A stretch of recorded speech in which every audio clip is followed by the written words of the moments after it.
Discipline yourself. That's not about punishment. That's not about being harsh with yourself. It's about deciding that your future is worth the discomfort you feel right now. It's about telling yourself the truth when no one else will. Because nobody's coming to make you do the things you keep putting off. Nobody's going to drag you out of bed. Nobody's going to force you to take that first step, eat that clean meal, or open that book. That's on you. Discipline is choosing what you want most over what you want now. It's the split-second decision between short-term comfort and long-term growth. It's the quiet battle happening inside of you every single day, the moment when you're tempted to scroll on your phone instead of working on your goals, when you'd rather sleep instead of waking up early to prepare for the day, when you crave junk food but know your body deserves better. In those moments, discipline is the voice that reminds you of the bigger picture. It's the reminder that the temporary satisfaction you feel right now will never match the fulfillment of reaching what you truly want. The truth is, most people lose this battle not because they don't want something badly enough, but because they confuse what they want now with what they want most.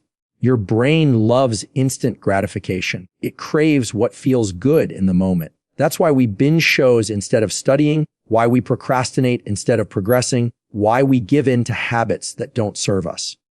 Discipline interrupts that cycle. It pulls you out of autopilot and forces you to ask, will this decision bring me closer to who I want to be, or will it keep me stuck where I am? Think about the difference between comfort and commitment.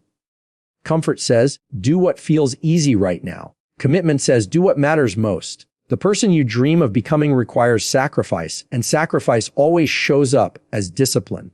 It's waking up early when you'd rather sleep in. It's putting in extra hours when everyone else has clocked out.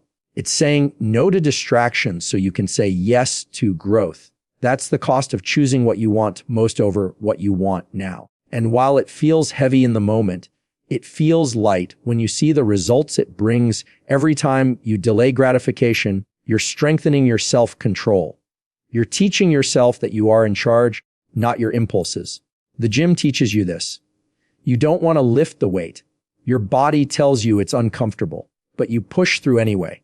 And in pushing through, you get stronger, not just physically, but mentally. The same principle applies to every area of your life. The discipline of saving money when you'd rather spend it gives you financial freedom. The discipline of focusing on work instead of distractions builds your career. The discipline of practicing a skill daily, even when it feels boring, creates mastery.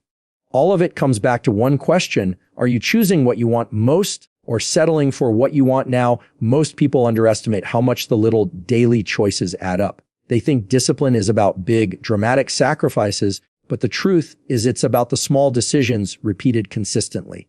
The decision to go for a walk instead of sitting on the couch. The decision to read 10 pages instead of wasting another hour online. The decision to work on your goals for 30 minutes instead of postponing them for another day.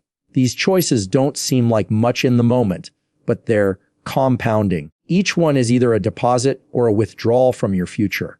Over time, the balance becomes undeniable. The disciplined reap rewards, the undisciplined pay the price. What makes discipline so powerful is that it builds trust with yourself.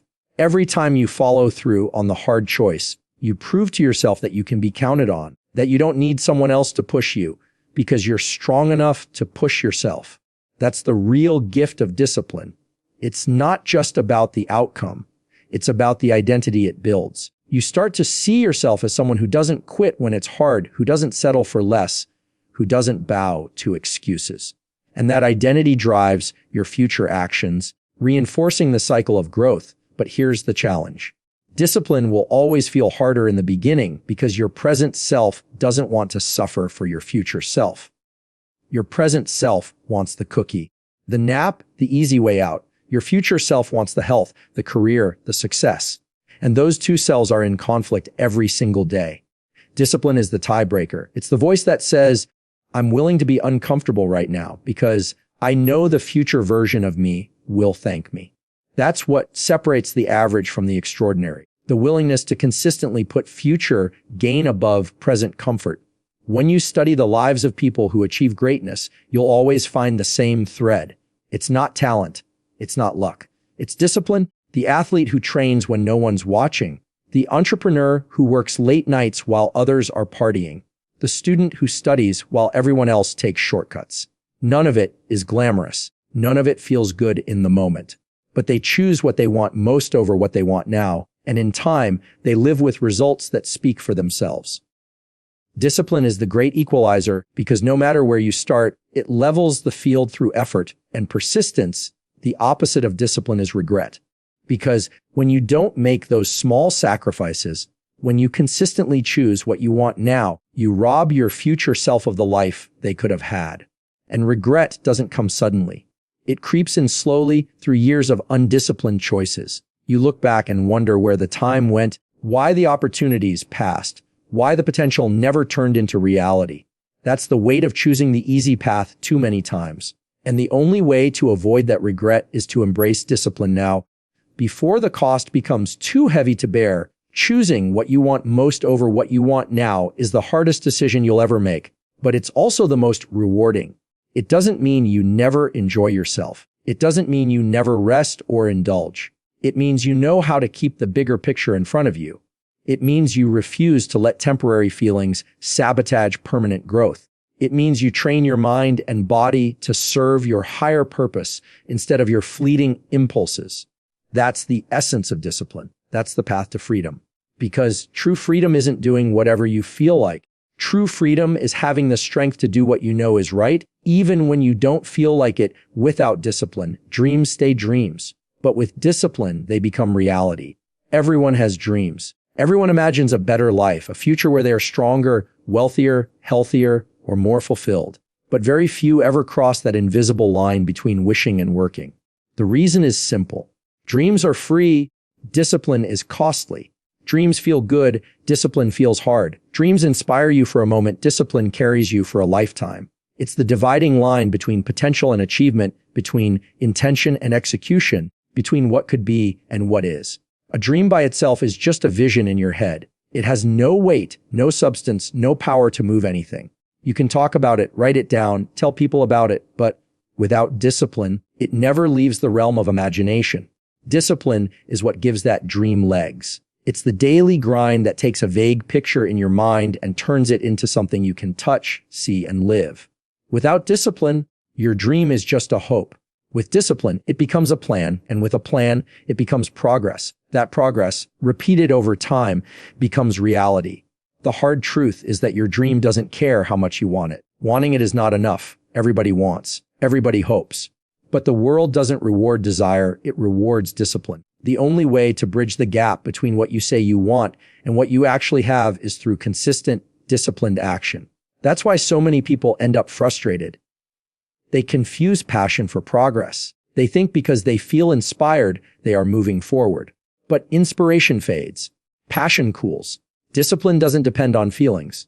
Discipline is the choice to act whether you feel like it or not. Think about the gap between dreamers and doers. Dreamers talk, doers work. Dreamers imagine possibilities. Doers create results. Dreamers wait for motivation. Doers rely on discipline. That's the difference. And the reason the doers get to live the dreams while the dreamers only watch. It isn't that the doers had better ideas. It's that they had the self-control to stick with it long after the excitement was gone. Discipline is what keeps you moving when nobody's clapping, when nobody notices, when nobody cares. It's the fuel that drives you past the initial rush and into the long, hard road where dreams are actually built. The truth is, discipline doesn't look exciting. It doesn't look glamorous. It looks like repetition. It looks like boring routines. It looks like saying no to distractions and yes to consistency. That's why so many people quit. They fall in love with the idea of the dream, but not with the discipline required to reach it. They want the result, but not the responsibility. They want the reward, but not the repetition. And that's why their dream stays a dream, because they never paid the price. But when you choose discipline, something shifts. You begin to realize that every small, disciplined action stacks on top of the next. You see that doing the right thing day after day may not feel like progress in the moment, but it builds momentum. Just like drops of water carve stone, consistent effort carves out achievement. That book you dream of writing is finished by disciplined writing sessions. That body you dream of building is formed through disciplined workouts. That career you dream of creating is built by disciplined habits. Each step feels small, but over time it transforms everything. Discipline also builds credibility with yourself. Every time you follow through, you reinforce the belief that you can be trusted to keep your word. That self-trust is the foundation of confidence. Without it, you live in frustration, always promising yourself you'll do better tomorrow, always breaking that promise when comfort wins again. But with discipline, you live in alignment with your values. You stop negotiating with excuses. You become someone who doesn't just dream, but does. And when you live like that, your entire mindset shifts. You stop seeing obstacles as reasons to quit and start seeing them as opportunities to prove your commitment. What most people don't understand is that discipline creates freedom. At first, it feels like discipline limits you. It tells you no. It holds you accountable. But in the long run, it frees you. It frees you from regret. It frees you from being stuck. It frees you from wondering what could have been. The disciplined person doesn't carry the same weight of disappointment because they know they gave their best.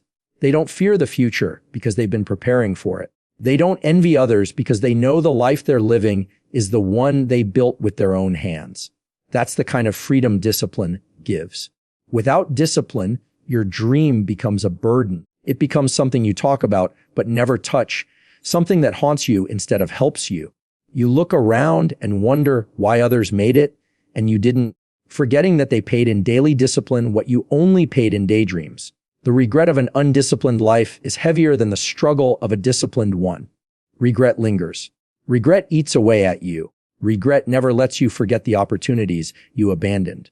But discipline leaves no room for that. Discipline makes sure you have nothing to regret because you chose the harder right over the easier wrong. Discipline is not about perfection. It's about persistence. You will fail. You will stumble. You will have days where you break your commitment. But discipline doesn't mean you never fall. It means you always get back up. It means you don't let one bad day become a bad week or one bad week become a bad year. It means you return to the plan, recommit to the process, and keep moving forward. That's how dreams survive the ups and downs of life. Not by perfection, but by disciplined persistence. When you understand that dreams only become reality through discipline, you stop waiting for the perfect moment. You stop waiting for the motivation to strike. You realize that the dream isn't waiting for conditions to be right. It's waiting for you to get serious. It's waiting for you to show up daily, to put in the work, to stay consistent. It's waiting for you to prove that you want it badly enough to sacrifice what's easy for what's meaningful. And once you accept that, nothing can stop you. Because while talent can give you a head start, while luck can open a door, discipline is what keeps you running long after others have quit.